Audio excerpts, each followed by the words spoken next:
Pardon, est à Geneviève Garrigos. Moi. Voilà. Bon, excusez-moi, mais c'est vrai que c'est un peu tardif. Voilà.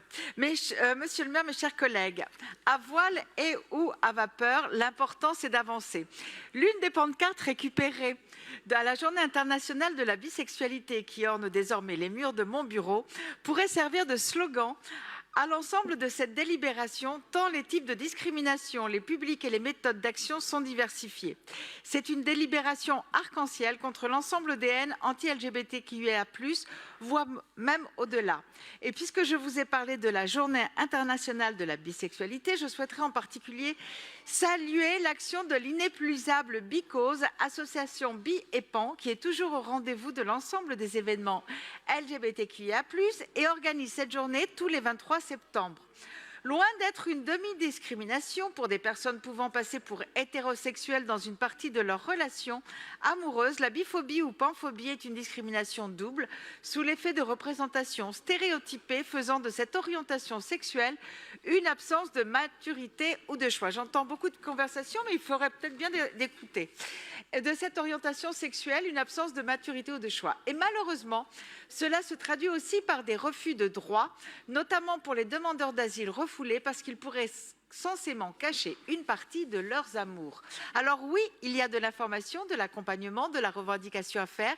Il faut être aux côtés des personnes bi et pan lors de cette journée, comme nous y étions en septembre dernier avec ma collègue Chloé Sagaspe, n'est-ce pas ma chère? Et comme j'y suis tous les ans, c'est un combat que partage SOS Homophobie, qui loin de se cantonner à la gayphobie et à la lesbophobie, comme pourrait le laisser entendre son intitulé, mais qui est au pied d'œuvre aussi contre la biphobie, ainsi que la transphobie, dont l'association constate la recrudescence inquiétante ces dernières années grâce à son rapport annuel. L'association a pu fêter ses 30 ans cette année et je profite de cette délibération pour renouveler mes félicitations pour son action primordiale au service de toutes les personnes LGBTQIA+. Je salue aussi la présence du collectif Famille qui organise un rassemblement d'associations représentatives des familles homoparentales à la Cité Fertile.